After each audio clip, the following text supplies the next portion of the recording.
বিসমিল্লাহির রহমানির রহিম।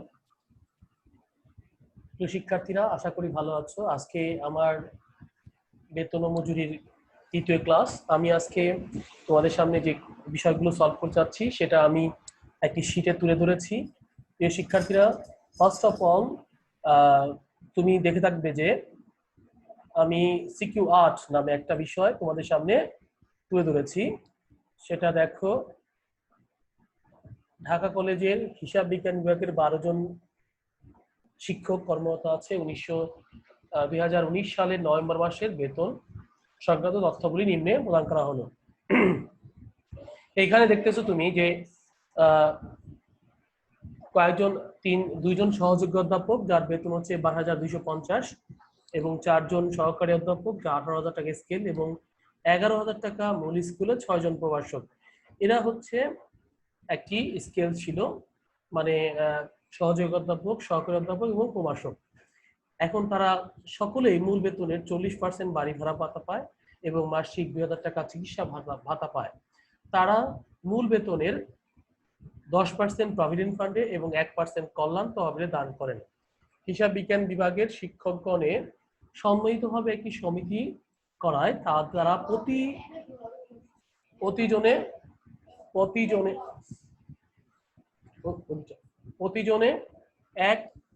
500 টাকা করে সমিতি চাঁদা প্রদান করে। সহযোগী অধ্যাপকের প্রত্যেকের গৃহ নির্মাণের জন্য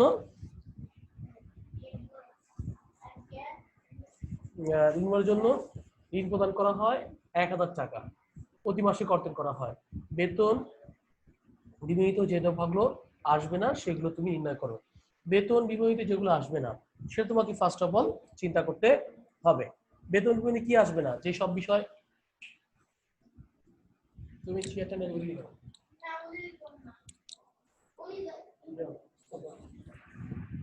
তো আমার কথা একটু শুনে রাখো যে বেতন বিবাহিতে কি কি আসবে না, যে বিষয়গুলো বেতনের সাথে সম্পৃক্ত না। আমি যদি মনে করি একটা সমিতি কেউ করে, তাই সমিতিটা অবশ্য বেতনের সাথে সম্পৃক্ত না। আমরা যদি হিসাব বিজ্ঞানী শিক্ষকগণরা একটা সমিতি করি বা অন্য কিছু করি, it is not related to the salary and wages. So এই যে বিষয়টা, এই বিষয়টা অবশ্যই এখানে আসবে না, মনে রাখতে হবে। প্রিয় শিক্ষার্থীরা, দেখো, সমিতি চাঁদা প্রদান বেতন বিনিময়তে আসবে না এবং তার পরিমাণ হবে, এ দেখো 500 টাকা করে দিয়েছি, তাহলে 12 মাসে 6,000 টাকা। হিসাব বিজ্ঞান বিভাগের শিক্ষকগণরা মনে রাখতে হবে। আমি ক্লাসে তো হিসাব বিজ্ঞান বিভাগের শিক্ষকগণরা প্রতিটা 500 টাকা করে প্রদান করে। তাহলে 500 টাকা দিলে তাহলে আমাদেরকে মনে রাখতে হবে যে প্রতি মাসে যদি 500 দেয় তাহলে এক মাসে কয়জন দেয়, তাহলে 12 মাসে কতজন দেয়, তাহলে 12 মাসে 6,000 টাকা প্রদান করে। এটা আমাদের বেতন বিভাগে আসবে না। It is out of by salary and wages sheet. বুঝতে পারছো প্রিয় শিক্ষার্থীরা? এখন যে বিষয়টা আমি তোমাদের সামনে তুলে ধরছি সেটা বলছে বেতন বিবরণী তৈরি করো। বেতন বিবরণীতে আমি আগেই বলেছি, এখনই বলতেছি, বারবার বলি যে বেতন বিবরণীতে বেতনের সংক্রান্ত আসবে। মনে রাখতে হবে এখানে কি আসছে, মূল বেতন, বাড়ি ভাড়া, চিকিৎসা ভাতা এবং প্রভিডেন্ট ফান্ড, এগুলো আসবে। কেন প্রভিডেন্ট ফান্ড আসবে? Provident fund created by the employee and employer. Employer এবং এমপ্লয়ির দুজনের সমন্বয়ে কি করা হয়? প্রিয় শিক্ষার্থীরা, তোমরা একটু দেখো,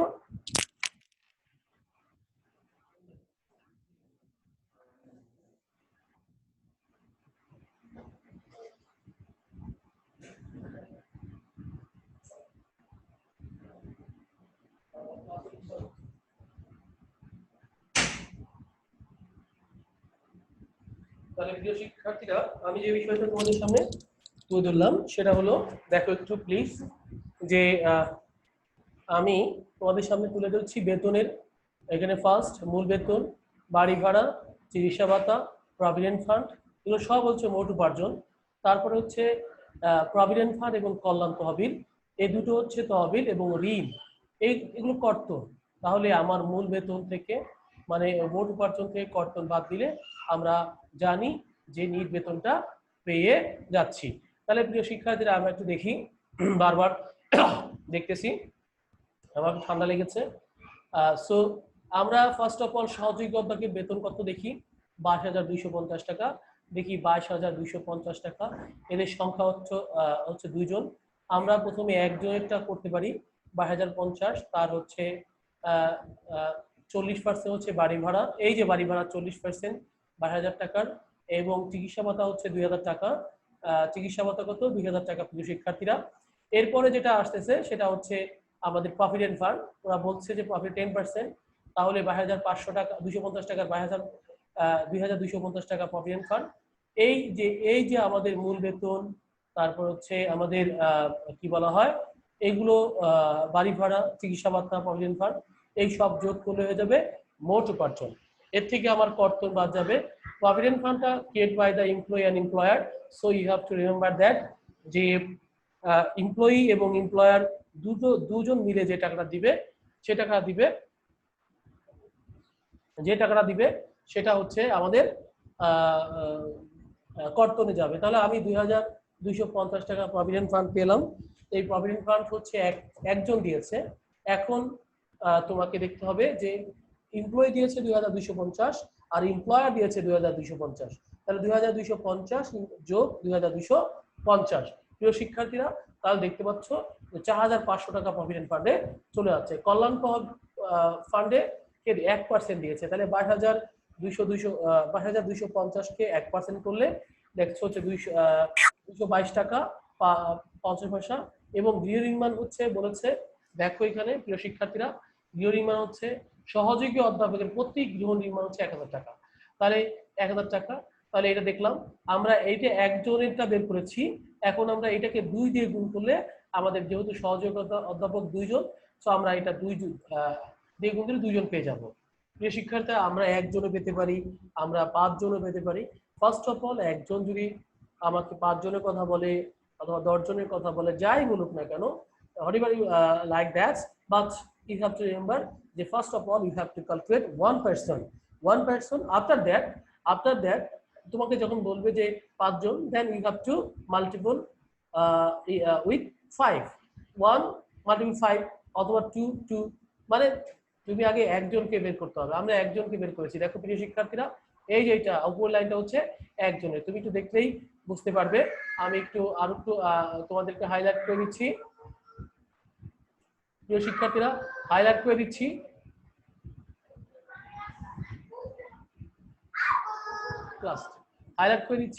এই দেখো প্রিয় শিক্ষার্থীরা, এটা হচ্ছে তোমাদের জন্য সুবিধা হচ্ছে, হাইলাইট করে দিলে তোমরা বুঝতে পারছো। এটা হচ্ছে একজনের, আর এটা সম্পূর্ণ হচ্ছে 2 জনের। হ্যাঁ, এরপরে হচ্ছে আমাদের সহযোগী সহকারী অধ্যাপক। আমরা বলেছিলাম যে প্রিয় শিক্ষার্থীরা, সহকারী অধ্যাপক এদের হচ্ছে 11,000 টাকা স্কেল না 18,000 টাকা স্কেল লিখছি। হ্যাঁ, 18,000 টাকা স্কেল। 18,000 টাকায় তুমি দেখো একজনে বের করেছি, একজনের 18,000 টাকা, বাড়ি ভাড়া হচ্ছে 40%, চিকিৎসা ভাতা 2,000 টাকা এবং প্রভিডেন্ট ফান্ড 10%, এরপর মোট উপার্জন।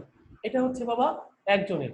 এরপরে এটাকে আমরা আবার 4 দিয়ে গুণ দিয়েছি, 4 দিয়ে, তাহলে আমাদের বের হয়ে গেছে যে 4 জনে 72,000 টাকা, 8,800, 8,000 টাকা, 7,200 এবং 1,100, এবং এটা যোগ করে দিলে তোমার 1 লাখ কত হচ্ছে, 16,000 টাকা হচ্ছে মোট উপার্জন।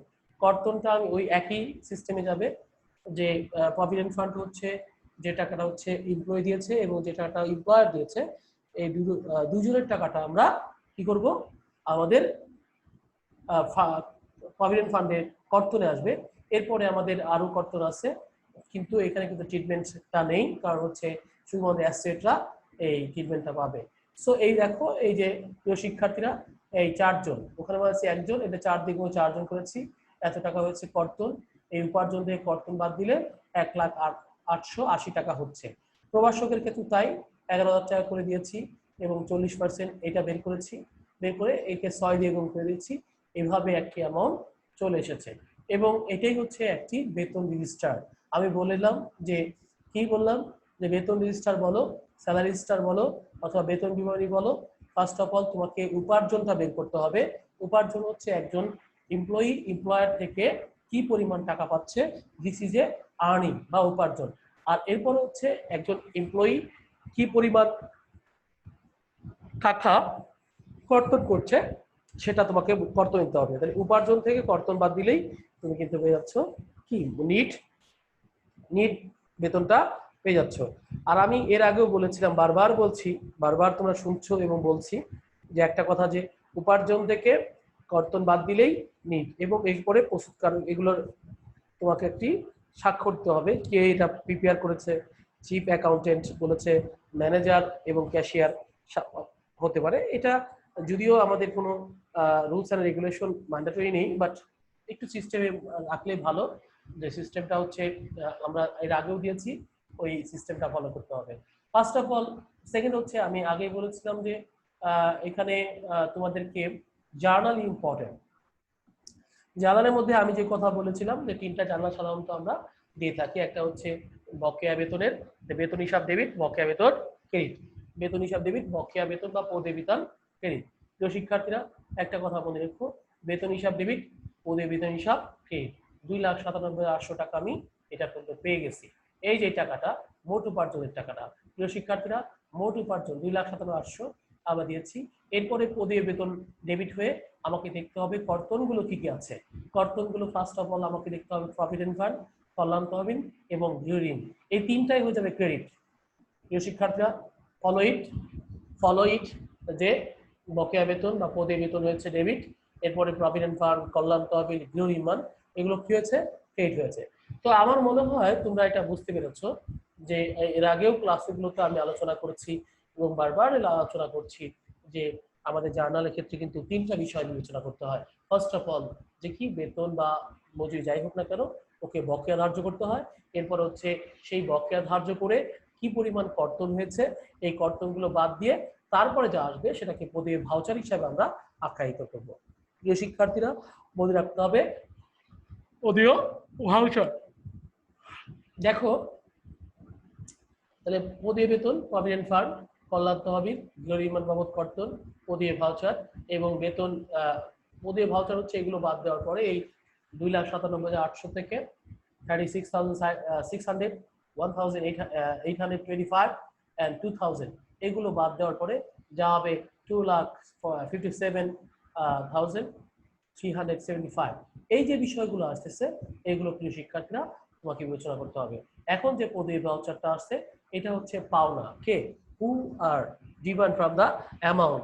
Yes, I know the employee is the demand from the amount. So in this case আমরা আমাদেরকে we have to pay the amount to the কি employee কে দিয়ে দিচ্ছি। দ্যাট মিনস হচ্ছে পদীয় ভাউচার ডেবিট, নগদান ক্রেডিট।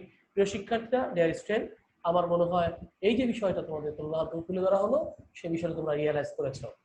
এখন আমি আবার বলছি, ফার্স্ট যে এইখানে যে বিষয়গুলো আসছে বেতন ও মজুরি, ফার্স্ট হবে একটা ক্যালকুলেশন আসবে, সেকেন্ড হচ্ছে রেজিস্টার স্যালারি রেজিস্টার অথবা ওয়েজ রেজিস্টার বা বেতন বিবরণী আসবে, থার্ড হচ্ছে কি আসবে, একটা জার্নাল আসবে। এভাবে একটি অঙ্ক সলভ করা হয়। প্রিয় শিক্ষার্থীরা, আমি আসতে হচ্ছি নিশা নূপুর and com, Nisha Nupur and কম টাঙ্গাইলের টাঙ্গাইল শাখার 7 জন কর্মকর্তা কর্মচারী আছেন। 19 সালে জানুয়ারি মাসে তাদের বেতন ভাতা সম্পর্ক দেওয়া হয়েছে। ওই উপরের মতোই হবে, কোনো সমস্যা নেই। তারপরে বিষয়গুলো আমি জানাই দিচ্ছি। ব্যবস্থাপক একজন, মাসিক মূল বেতন হচ্ছে 25,000 টাকা।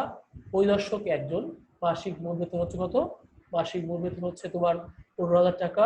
সহকারী পরিদর্শক একজন, মাসিক মাসিক মূল বেতন হচ্ছে 10,000 টাকা। সহকারী অফিসার অফিস সহকারী 3 জন, মাসিক মূল বেতন হচ্ছে কত, 5,000 টাকা। প্রিয় শিক্ষার্থীরা, একটা মনে রাখতে হবে এগুলো হচ্ছে কিন্তু একজন, ফার্স্ট অফ অল এক এক এক যাই বলুক না কেন তোমাকে একজন করে বের করে তারপরে তুমি যদি 2 জন চাই 2 দিয়ে গুণ করে দিবা, 3 জন চাইলে 3 দিয়ে গুণ করে দিবা, এটা ইজি। তো সো আমাকে এখানে কিন্তু চিন্তা করতে হবে আমাদের মূল বেতন সব নিয়ে। এরপরে বলছে বাড়ি ভাড়া মূল বেতনের 40%, গুড ফাইন। চিকিৎসা ভাতা প্রত্যেকের 30 টাকা, 300 টাকা, এটাও ফাইন। ব্যবস্থাপকের দায়িত্ব ভাতা মাসিক 1,000 টাকা। এখানে কিন্তু ব্যবস্থাপক সবাই না প্রিয় শিক্ষার্থীরা, এখানে কিন্তু ব্যবস্থাপক সবাই না। তোমাকে মনে রাখতে হবে ব্যবস্থাপক হচ্ছে একজন উপরে, সেই শুধু কি হচ্ছে রেসপন্সিবিলিটি, যে ম্যানেজার রেসপন্সিবিলিটি, এই ম্যানেজার রেসপন্সিবিলিটির জন্য সে 1000 টাকা সে পাচ্ছে। বাট ছুটি নগদায়ন প্রত্যেকের 4 দিন। মনে রাখতে হবে কে লিভ ইন ক্যাশব্যাক। শিক্ষার্থীরা লিভ ইন ক্যাশব্যাকটা তোমাদেরকে আমরা আরেকটু জানাবো লিভ ইন ক্যাশব্যাকটা কি, এবং উক্ত মাসে ছুটি নগদায়ন অর্থ প্রদান করা হয়েছে। লিভ ইন ক্যাশব্যাক হচ্ছে একটি নির্দিষ্ট টাইম পর্যন্ত বা একটি নির্দিষ্ট সময় পর্যন্ত একটা কর্মীকে ছুটি দেওয়া হয়। বছরে 20 দিন, বছরে 30 দিন, বছরে আরো কি হতে পারে, এরকম হতে পারে। হ্যাঁ, এরকম যদি হয় বছরে আমাদেরকে মনে রাখতে হবে কেউ যদি 20 দিন ছুটি পায় বছরে, সে যদি 16 দিন ছুটি কাটায় তা 4 দিন সে ছুটি নেয়নি, তার মানে হচ্ছে এই 4 দিনের টাকা সে পাবে।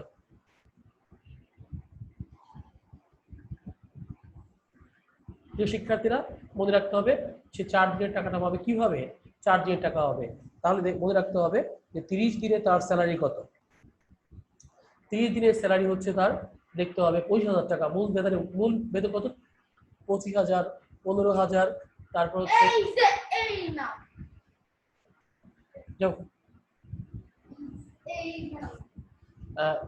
মূল বেতনের মনে রাখতে হবে যে কারো হচ্ছে 25, কারো 15, কারো 10 এবং কারো 5,000 টাকা তার হচ্ছে স্যালারি।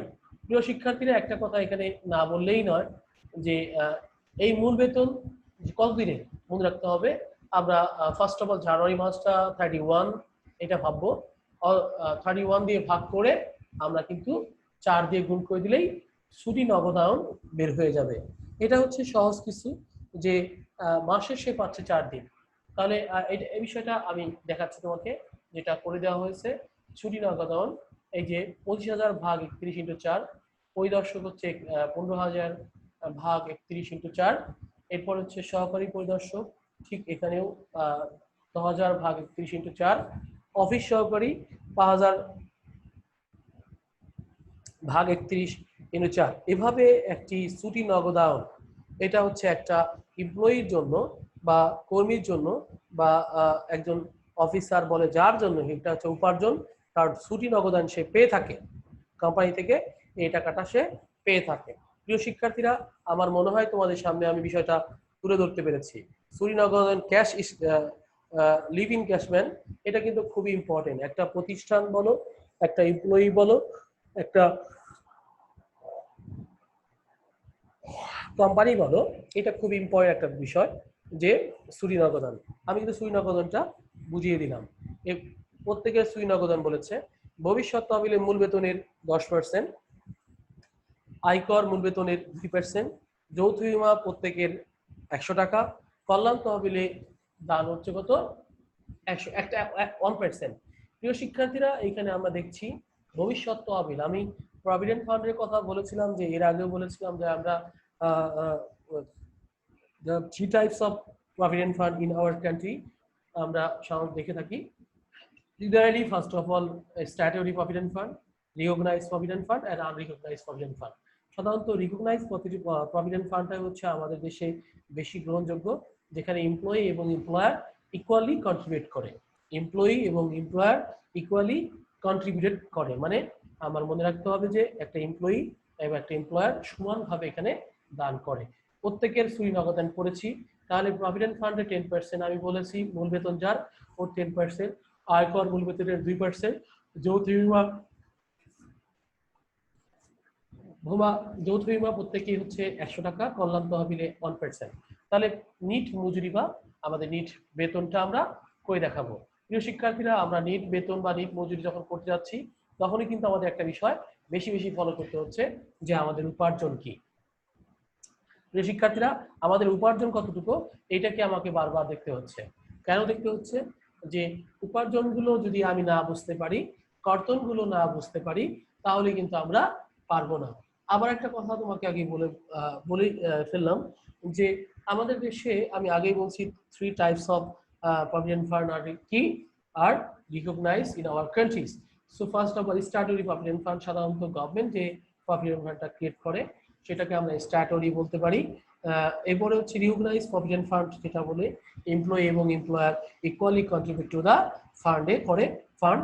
তো সো এরপরেও কিছু ফান্ড আছে আনরিকগনাইজ, এখানে সাধারণত এমপ্লয়ি দিতে পারে অথবা এমপ্লয়ার দিতে হবে।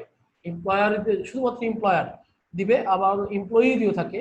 আবার দেখা যাচ্ছে যে আনইকুয়ালি হতে পারে, যেমন 1,000 টাকা দিচ্ছে এমপ্লয়ি মানে শ্রমিক, আর 500 টাকা দিচ্ছে মালিক, অথবা 1,000 টাকা দিচ্ছে মালিক, 500 টাকা শ্রমিক দিয়েছে।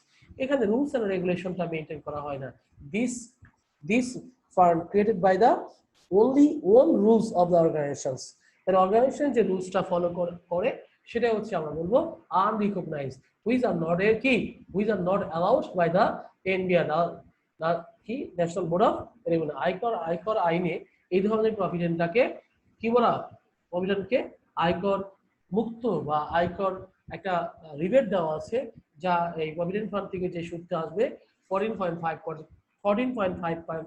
পর্যন্ত এটা কি এক্সাম্পটেড করে দেওয়া হয়েছে 14.5 পর্যন্ত, অথবা বেসিকের 1/3 এর যেটা ছোট সেটা কি করা হয়েছে আমাদের এক্সাম করা হয়েছে, কিন্তু এই ক্ষেত্রে এটা হচ্ছে না। সো মনে রাখতে হবে this type of provident fund is none of unrecognized provident fund. প্রিয় শিক্ষার্থীরা, এই প্রতিষ্ঠান আনরিকগনাইজড প্রভিডেন্ট ফান্ডটা কন্টিনিউ করে। দেখো এখানে কিন্তু মালিক কি দিচ্ছে না, প্রভিডেন্ট ফান্ডের টাকা দিচ্ছে না, কি দিচ্ছে শুধুমাত্র এমপ্লয়ি দিচ্ছে। দেখো ওই যে এমপ্লয়ি দিচ্ছে কত 10%, কত 2500 টাকার 10% 2500 টাকা এমপ্লয়ি, যদি এমপ্লয়ি দিয়ে থাকে সেটা হবে কর্তন। যে শিক্ষার্থীরা, আমার মনে হয় তোমাদের সামনে আমি বিষয়টা তুলে ধরতে পেরেছি, সেটা হচ্ছে কি, সেটা হচ্ছে কর্তন। তুমি দেখো, দেখলেই তোমার মধ্যে একটা কিউরিওসিটি তৈরি হয়ে যাবে যে যে কিভাবে আমি এটা দেখালাম যে মূল বেতন 2500 টাকা, বাড়ি ভাড়া হচ্ছে আমরা 40% রেখেছি, চিকিৎসা ভাড়া 300, ব্যবস্থাপনা দায়িত্ব 1000 টাকা, সুই নগদ এত টাকা, এই সবগুলো যোগ হয়েছে মোট উপার্জন। এরপরে ভবিষ্যৎ, আমি আগেই বললাম, বারবার বলছি যে দিস অর্গানাইজেশন কি maintain by the rules of unrecognized provident fund which is not approved by the NBR, national board of revenue, জাতীয় বোর্ড দ্বারা এটা কিনা অ্যাপ্রুভ না। So you have to follow only employee contribute to the provident fund. এইখানে employee করেছে, employer করে নাই, মানে যে চাকরিদাতা বা প্রতিষ্ঠান এখানে কোনো কি কন্ট্রিবিউট করে নাই। সো মনে রাখতে হবে প্রিয় শিক্ষার্থীরা, 2500 আয়কর 500, যৌথ বিমা 500 এবং কল্যাণ তহবিল 250, 2500 500 100 250 3350 টাকা। প্রিয় শিক্ষার্থীরা, 3350 টাকা মনে রাখতে হবে, 3350 টাকা। আবারও বলছি 3350 টাকা, আমি বারবার বলছি 3350 টাকা। তাহলে আমি যদি 39,526 টাকা থেকে 3350 টাকা বাদ দিই, তাহলে কিন্তু 36,175 টাকা চলে আসবে। আমি আবারও বলছি প্রিয় শিক্ষার্থীরা, মনে রেখো 36,175 কেন হলো, মোট উপার্জন থেকে মোট কর্তন বাদ দিলে নিট পদীয় বেতন চলে আসে, মোট উপার্জন থেকে মোট কর্তন বাদ দিলে নিট উপার্জন চলে আসে। এই বিষয়টা তোমাকে ফলো করতে হবে প্রিয় শিক্ষার্থীরা। তোমাদেরকে আগে মোট উপার্জনটা চিনতে হবে, মোট কর্তনটা চিনতে হবে, মোট উপার্জন চিনতে হবে, মোট কর্তন চিনতে হবে, then you will be gaining মানে you will be calculated needs wages or needs salary, তুমি নিট ওয়েজেস এবং নিট স্যালারি পারবে ইজি। তুমি 10 টাকা পেয়েছো, 2 টাকা দিয়ে দিয়েছো, 8 টাকা তোমার নিট স্যালারি, এটাই হচ্ছে এই সূত্র। প্রিয় শিক্ষার্থীরা, আমি আবার বলছি, তারপর হচ্ছে তোমার মানে পরিদর্শকের কথা বলছে 15,000 টাকা। দেখো 15,000 টাকার 40% 300 টাকা, এখানে কিন্তু ব্যবস্থাপকের দায়িত্ব বাবদ যে টাকাটা ছিল এখানে কিন্তু সেই টাকাটা নেই, বিকজ সে এই টাকাটা পাবে না, তাহলে সুই নগদন পাচ্ছে। তাহলে আমি বলবো মূল বেতন, বাড়ি ভাড়া এবং সুই নগদন এই তিনটা মিলে যেটা হচ্ছে মোট উপার্জন, কর্তন ঠিক একই, কর্তন দিয়ে তাহলে এটা হচ্ছে নিট বেতন। এরপর হচ্ছে এই যে সহকারী পরিদর্শক 2 জন, আগে একজন বের করতে হবে, একে 2 দিয়ে গুণ করে দিলে 2 জন হয়ে যাবে, তারপরে 3 একে একজন বের করতে হবে, এরপরে 2 দিয়ে গুণ দিলে তারপরে হচ্ছে 3 দিয়ে গুণ করে 3 জন হয়ে যাবে। মনে রাখতে হবে যে 1 1 1 2 3 এই যোগ করলেই আমাদের যা আসবে সেটা হচ্ছে মোট উপার্জন। এই মোট উপার্জনের জন্য আমাদের জার্নাল, আমি আগেই বলেছিলাম, জার্নাল ফার্স্ট অফ অল যে বেতন হিসাব ডেবিট, বকেয়া বেতন বা বকেয়া বেতন বা কি পদীয় বেতন ক্রেডিট। প্রিয় শিক্ষার্থীরা, এই বিষয়টা মনে রাখতে হবে। একটা জার্নাল তো তোমাকে জানতেই হবে। জানতে হবে কি, তুমি জানো বেতনের জার্নালটা জানো, এর আগে দিয়েছো, বারবার দিয়েছো, তুমি এখন ভুলে গেলে কি হবে যে বেতন হিসাব ডেবিট, বকেয়া বেতন ক্রেডিট, বেতন হিসাব ডেবিট, বকেয়া বেতন ক্রেডিট। প্রিয় শিক্ষার্থীরা, বেতন হিসাব ডেবিট, বকেয়া বেতন ক্রেডিট, এইখানে দেখো তাই হয়েছে 1,17,776 টাকা। কর্তন কত ছিল? কর্তন ছিল 4টা, ভবিষ্যৎ তহবিল, আয়কর, যৌথ বীমা, কল্যাণ। এই 4টা কর্তনই কে যাবে আমাদের? এই 4টা কর্তনই হচ্ছে প্রতিবেতন হচ্ছে, দেখো ভবিষ্যৎ তহবিল 7,500, আয়কর হচ্ছে 1500, এরপর হচ্ছে যৌথ বীমা হচ্ছে 700, কল্যাণ তহবিল 750, যা বাদ যাচ্ছে সেটা হচ্ছে পদীয় ভাউচার। প্রিয় প্রিয় শিক্ষার্থীরা, আমার মনে হয় তোমরা বিষয়টা ক্লিয়ারলি বুঝতে পেরেছ। আমি বারবার বলছি, পদীয় বেতন থেকে কর্তনগুলো বাদ যাওয়ার পর যে টাকা থাকবে সেটা হচ্ছে পদীয় ভাউচার। প্রিয় শিক্ষার্থীরা, পদীয় ভাউচার, আবার বলছি পদীয় ভাউচার, এই পদীয় ভাউচারের টাকাটা তুমি ক্যাশ দিতে পারো অথবা নগদ দিতে পারো। পদীয় ভাউচার ডেবিট, নগদান অথবা ব্যাংক ক্রেডিট। পদীয় ভাউচার ডেবিট, নগদ অথবা ব্যাংক, নগদ অথবা কি ব্যাংক ক্রেডিট। পদীয় বেতন কি পদীয় বেতন প্রদান করা হলো। এভাবে একটি বিষয় সলভ করা হবে। প্রিয় শিক্ষার্থীরা, আমি আবারও বলছি যে journal is so much important, but we have to remember only three journal are key preparing from the salary and wages. কেন? ফার্স্ট অফ অল তুমি পে করবে হচ্ছে স্যালারি। কি স্যালারিটা কি বাবা?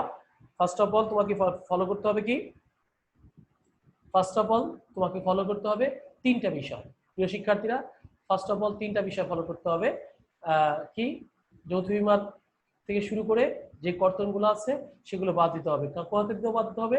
ওই যে পদীয় বেতন থেকে বা পদীয় বেতন থেকে যা বাদ থাকবে সেটা হচ্ছে পদীয় ভাউচার। সেই ভাউচার বাদ দিলে সেটা হয়ে যাবে কি বাবা? সেটা হবে কি আমার পদীয় ভাউচার। সেই পদীয় ভাউচার থেকে তুমি নগদ অথবা ব্যাংকে পে করতে পারবে। এভাবে একটি অঙ্ক আমার মনে হয় সলভ করা হয়।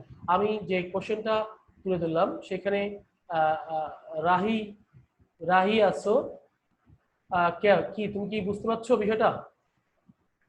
হ্যালো রাহি, শুনতে পাচ্ছ? হ্যালো রাহি, তুমি শুনতে পাচ্ছ কথা? হ্যালো যাক, ওকে, আমার মনে হয় তোমরা অবশ্যই শুনতে পাচ্ছ। না হলে আমাকে বলো প্রবলেম আছে কিনা। এনি প্রবলেম চ্যাট বক্সে তুমি দেখে দাও যে কোনো প্রবলেম আছে কিনা। এনি প্রবলেম আমি লিখে দিচ্ছি।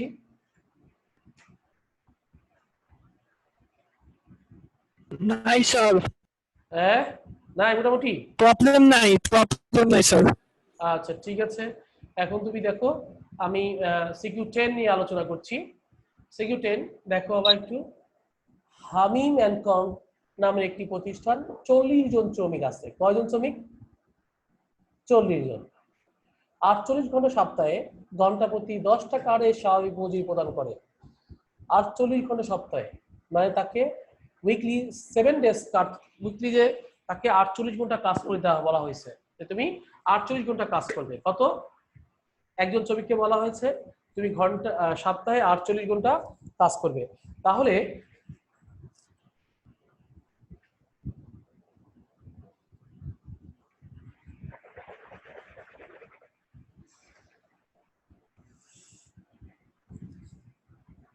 তাহলে একটা বিষয় তোমাকে মনে রাখতে হবে প্রিয় শিক্ষার্থীরা, যে 48 ঘন্টা কাজ করতে যদি হয়, 48 ঘন্টা যদি কাজ করো তাহলে একদিনে 48 ঘন্টা, তাই হবে? মোটেও না। কি হবে? সপ্তাহে 48 ঘন্টা। তাহলে সপ্তাহ যদি 48 ঘন্টা কাজ করে, এর যদি বেশি কাজ করে তাহলে তাকে ওভার টাইম বলবো। যদি কেউ 50 ঘন্টা কাজ করে তাহলে তার 2 ঘন্টা ওভার টাইম। যদি সে 60 ঘন্টা কাজ করে তাহলে সে 12 ঘন্টা ওভার টাইম, তাই নয় কি? ইয়েস। 40 জন শ্রমিক কাজ করে 48 ঘন্টা, 48 ঘন্টা সপ্তাহে, ঘন্টা প্রতি 10 টাকা হারে স্বাভাবিক মজুরি প্রদান করা হয়। মানে হচ্ছে 1 ঘন্টা কাজ করে তাকে 10 টাকা দেওয়া হয়। তাহলে 48 ঘন্টা কাজ করলে সে কত হবে? অবশ্যই 48 ঘন্টা কাজ করলে সে 48 × 10 মানে হচ্ছে কি সে পাবে 480 টাকা। কোন এক সপ্তাহে কারখানায় মোট 65 ঘন্টা কি চালু থাকে। তাহলে দেখো তাকে বলা হয়েছে যে তোমরা 48 ঘন্টা কাজ করবে, কিন্তু তারা কত কাজ করেছে? 65 আওয়ার্স। ইন দিস কেস তোমাকে মনে রাখতে হবে তোমাকে দেওয়া হয়েছিল 48 আওয়ার্স, বাট তোমরা বা আমরা বা একটা এমপ্লয়িকে 48 আওয়ার্স দেওয়া হয়েছে, সেইখানে সে কাজ করেছে 65 আওয়ার্স। 65 আওয়ার্স কাজ করার কারণে তাহলে তার ওভারটাইম হয়েছে কত? এটা first of all you have to follow. ওভারটাইমটা কত হয়েছে? 48 না 65 মাইনাস হচ্ছে 48, তাহলে যা হবে সেটা হবে ওভারটাইম। নাও এখানে কিন্তু বলছে ওভারটাইমের মজুরি স্বাভাবিক মজুরির দ্বিগুণ। স্বাভাবিক মজুরি হচ্ছে 10 টাকা পার আওয়ার্স, 10 টাকা পার আওয়ার্স। মনে রাখো 10 টাকা পার আওয়ার্স। কত বলো? 10। তাহলে ওভারটাইম কত হবে? ওভারটাইম হবে, প্রিয় শিক্ষার্থীরা, ওভারটাইম হবে 10 টাকা ইন্টু 2 গুণ হচ্ছে 2 হচ্ছে 20 টাকা। তাহলে 4 দিনের প্রতিজনে টিফিন ভাতা হচ্ছে 30 ইন্টু 6, 30 ইন্টু 6 180 টাকা, 30 ইন্টু 6 180 টাকা। 40 দিনে, ওরা পরে বলছি 6 দিনের প্রতিজনে টিফিন ভাতা, ওগুলা চাইছে তাই পরে দেখবো আমরা। সকল শ্রমিক নিয়মিত মজুরি বাড়ি ভাড়া হয় পায় হচ্ছে 40%, চিকিৎসা ভাতা হয় 2%, টিফিন ভাতা পায় প্রতিদিন 30 টাকা এবং অন্যান্য ভাতা পায় 10%। তাহলে আবার আমি এখানে উপার্জন পেলাম হচ্ছে মূল বেতন, বাড়ি ভাড়া, চিকিৎসা ভাতা, টিফিন ভাতা এবং অন্যান্য ভাতা, এবং সকল শ্রমিক নিয়মিত মজুরির 10% ভবিষ্যৎ তহবিল, 1% কল্যাণ তহবিল, 2% সামাজিক নিরাপত্তা তহবিলে প্রদান করে। তাহলে কি করছে? সকল শ্রমিক নিয়মিত মজুরির 10% প্রভিডেন্ট ফান্ড, 10% বেনেভোলেন্ট ফান্ড বা কল্যাণ তহবিল, 2% হচ্ছে সামাজিক নিরাপত্তা তহবিলে প্রদান করে। 40 জন শ্রমিক, 40 জনের অগ্রিম পত্র মজুরি হচ্ছে 8,000 টাকা। এই যে টোটাল যে শ্রমিক 40 জন দেওয়া হয়েছে, এরা অগ্রিম নিয়েছে কত? 2500 টাকা সবাই মিলে। 2,500 টাকা অ্যাডভান্স নিয়েছে এবং জরিমানা আদায় করেছে 1,000 টাকা। বিকজ জরিমানা কি? হয়তো এই যে 2500 টাকা তারা অগ্রিম নিয়েছে বা যে সময় দেওয়া ছিল দিতে পারেনি, অথবা এনি কাইন্ড অফ প্রবলেম করেছে, বা এনি কাইন্ড অফ কোনো ফাইন কেন হয়েছে? যে ফাইনের যে কাজ ছিল সেই কাজ করেছে, এই কাজের জন্য 1,000 টাকা সে জরিমানা হয়েছে। তাহলে আমি দেখলাম আমাদের কর্তনে গিয়ে দেখলাম যে আমাদের ভবিষ্যৎ তহবিলে কর্তন আছে, কল্যাণ তহবিলে কর্তন আছে, সামাজিক নিরাপত্তায় কর্তন আছে, অগ্রিম মজুরি কর্তন আছে এবং জরিমানা কর্তন আছে। এখানে বলেছে শ্রমিকদের টিফিন ভাতার পরিমাণ কত। বি কেয়ারফুল প্রিয় ডিয়ার স্টুডেন্ট, কি বলছি? টিফিন ভাতা ফার্স্ট অফ অল দেখতে হবে। টিফিন ভাতা আমাদের মনে রাখতে হবে, আমাদের সাধারণত 7 দিন হচ্ছে আমাদের কাজ, week 7 day in a week, but 1 day always holiday. সে ফ্রাইডে হোক, সানডে হোক, স্যাটারডে হোক, একদিন সাধারণত কি থাকে? উইকলি হলিডে থাকে। তাহলে আর বাকি থাকে কত? 6 ডে। প্রিয় শিক্ষার্থীরা, 6 ডে। কয় ডে? 6 ডে। তাহলে 6 দিনের টিফিন ভাতা মনে রাখতে হবে, একদিনে হচ্ছে কত? একদিনে হচ্ছে কত? 30 টাকা। 6 দিনে কত? 180। বাট আমাদের শ্রমিক কয়জন? 40 জন। মানে 180 ইন্টু 40, এই 7,200 টাকা হচ্ছে আমাদের টিফিন ভাতা। মনে রাখতে হবে প্রিয় শিক্ষার্থীরা। আমি কি বোঝাতে পারছি কিনা জানি না, আমি তোমাদেরকে যে বিষয়টা তুলে ধরেছি সেটা তোমরা আশা করি বুঝেছো।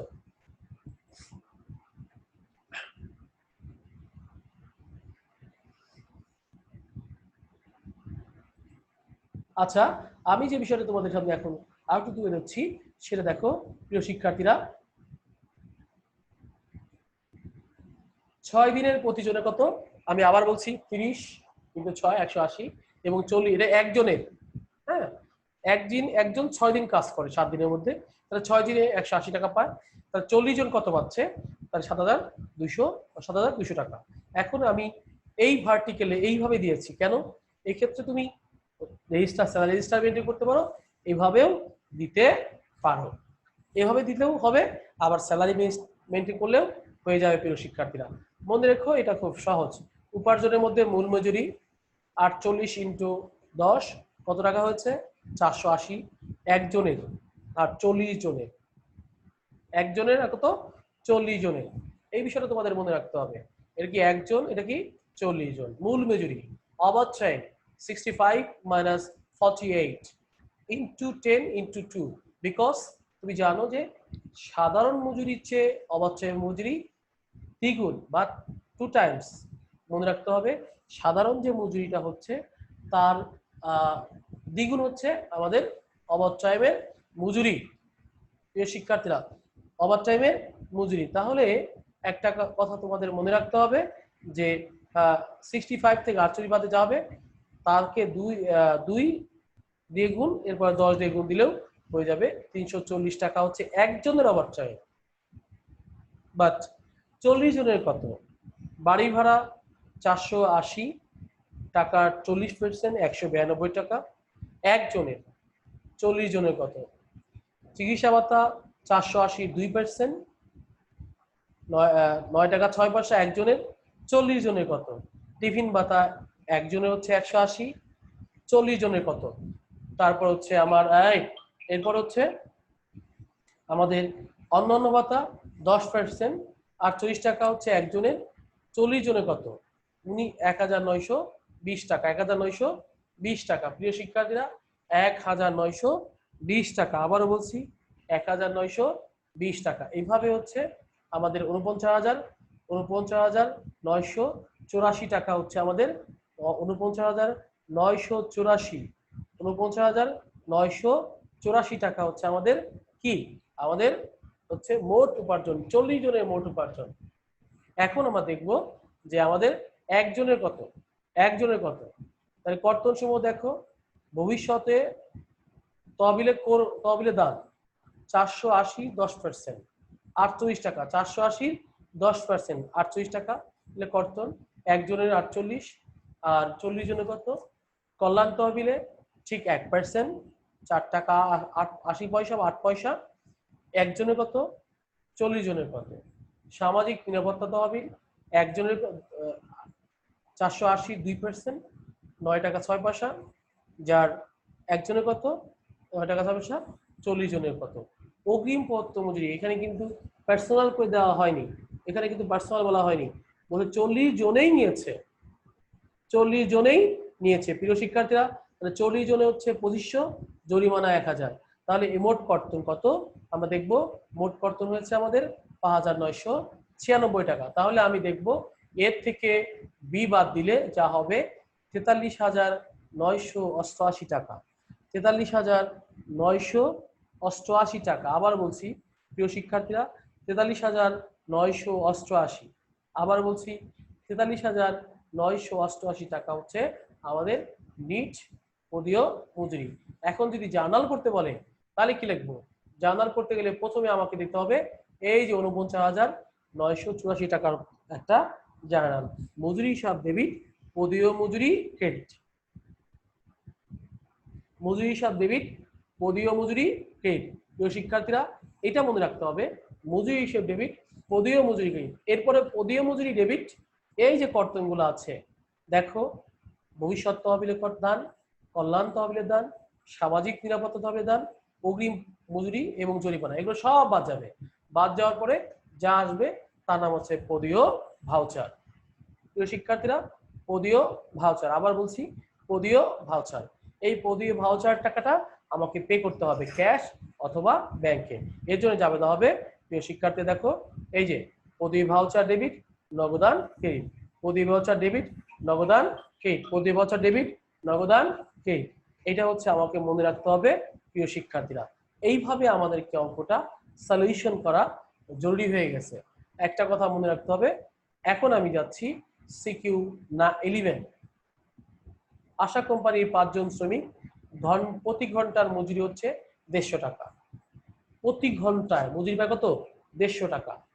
প্রিয় শিক্ষার্থীরা, প্রতি ঘন্টায় প্রত্যেক শ্রমিক প্রতিদিন 8 ঘন্টা কাজ করে, তাহলে 5 জন শ্রমিক প্রতি ঘন্টায় মজুরি হচ্ছে 150 টাকা, তাহলে প্রতিদিন করে 8 ঘন্টা, তাহলে প্রতিদিন তার যদি 150 ইন্টু 8, তাহলে একদিনের মজুরিটা মূল মজুরিটা বেড়ে যাবে কি, যে আমার 150 ইন্টু 8, 2000 এত সালের জানুয়ারি মাসে প্রথম সপ্তাহে 6 দিন কাজ করে। প্রিয় শিক্ষার্থীরা, একদিনে যদি 8 ঘন্টা কাজ করে, তাহলে সে 7 দিনে কত ঘন্টা কাজ করবে? এটা কিন্তু 6 দিনে কত ঘন্টা কাজ করবে? তাহলে একদিনে যদি 8 ঘন্টা কাজ করে, 6 দিনে 6 8 48 ঘন্টা কাজ করবে। প্রিয় শিক্ষার্থীরা, মনে রেখো 6 8 48, একদিনে কাজ করলে কত? আমার একদিনে কাজ করবে 8 ঘন্টা, একদিনে কাজ করবে কত? 8 ঘন্টা, তাহলে 6 দিনে কত? 6 8 48, 6 8 48। এটা তোমাকে খেয়াল রাখতে হবে, এটা ভালো ভালো খেয়াল রাখতে হবে যে একদিনে কাজ করছে কত? 8 ঘন্টা, 6 দিনে কত? 80 ঘন্টা। একদিনে মজুরি কত? তাহলে 6 দিনে মজুরি কত? একদিনে মজুরি হচ্ছে ওই যে 150 ইন্টু 8, আর 6 দিনে কত? ওটা গুণ হয়ে যাবে। তাহলে এখানে হাবিব কয়জন আছে দেখো, হাবিব আছে 60 ঘন্টা কাজ করেছে, আহসান করেছে হচ্ছে 62 ঘন্টা, শিপন করেছে হচ্ছে 65, রোকন করেছে 70 ঘন্টা, সজীব করেছে 40 ঘন্টা। কিন্তু একজনকে কাজ করার কথা হচ্ছে 48 ঘন্টা। এখন 48 ঘন্টা কাজ না করে কেউ করছে 60, কেউ করেছে 62, কেউ করেছে 65, কেউ করেছে 70, কেউ করেছে 40। তাহলে যে তাকে 48 ঘন্টা কাজ করে দেওয়া হয়েছে, যে 60 ঘন্টা কাজ করেছে সে কিন্তু 12 ঘন্টা ওভারটাইম করেছে, যে 62 ঘন্টা কাজ করেছে সে কিন্তু 14 ঘন্টা কাজ করেছে, যে 63 ঘন্টা কাজ করেছে সে কিন্তু তোমার 48 থেকে যা হয় তাই কত 17 ঘন্টা কাজ করেছে, যে 70 ঘন্টা কাজ করেছে সে কিন্তু 22 ঘন্টা ওভারটাইম করেছে, যে 40 ঘন্টা কাজ করেছে সে কিন্তু ওভারটাইম করতে পারেনি।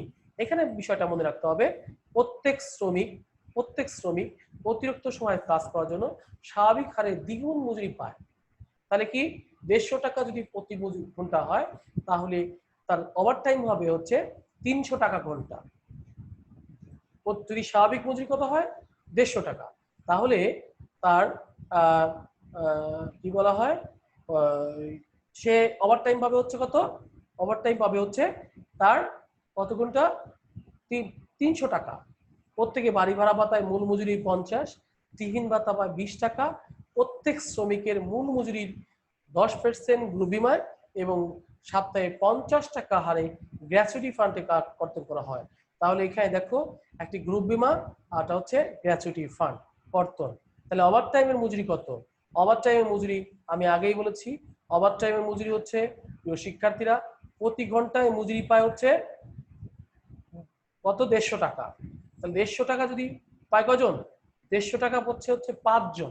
প্রিয় শিক্ষার্থীরা, 150 টাকা কত পাচ্ছে? 5 জন শ্রমিক প্রতি ঘন্টায় পায় 150 টাকা। তাহলে একজন শ্রমিক কত হবে? 150 ভাগ হচ্ছে 5, 30 টাকা। 150 ভাগ হচ্ছে 5, 30 টাকা। তাহলে ওভারটাইম মজুরি হচ্ছে, তাহলে ওভারটাইম হচ্ছে 60 টাকা। 300 টাকা যদি পায়, তাহলে 300 টাকাকে তুমি যদি 6 দিয়ে গুণ দাও, ঠিক একইভাবে 5 দিয়ে ভাগ দাও, তাহলে একইভাবে এই 60 টাকাই চলে আসবে। যেভাবেই তুমি করো না কেন, অঙ্কর পদ্ধতিগত হবে যেভাবেই করো না কেন, নট প্রবলেম, সেম রেজাল্ট আসবে। তুমি যদি মনে রাখো যে 150 হচ্ছে 5 জনের পাচ্ছে, তাহলে একজনের কত? 30 টাকা। স্বাভাবিক ঘন্টা 48 ঘন্টা। ওভারটাইমের মজুরি হচ্ছে, দেখো ওভারটাইমের মজুরি হচ্ছে কর্মঘন্টা বা প্রমাণ এবং ঘন্টা প্রতি মজুরি এবং 3। তাহলে দেখো সহজ, হাবিব পাইছে 12 ঘন্টা, 30 গুণ 2 60 টাকা, এই হচ্ছে এত। আহসান হয়েছে 62, আবার -48, এর 30 গুণ 2 850। এইভাবে তুমি যাও, এভাবে শিপন রোকন কোন রোকন পাচ্ছে, কিন্তু এরপরে আর কেউ পাচ্ছে না। এখন তোমাকে অঙ্কটা দাঁড় করাতে হবে, কিভাবে করবে। হাবিব পাচ্ছে মূল মজুরি এত টাকা, ওভার টাইম এত, বাড়ি ভাড়া এত, টিফিন ভাতা এত, এবং এই সবগুলো যোগ করলে মোট উপার্জন, কর্তন গ্রুপ বিমায় কর্তন, গ্র্যাচুইটি ফান্ডে কর্তন এবং হচ্ছে মোট কর্তন, এই উপার্জন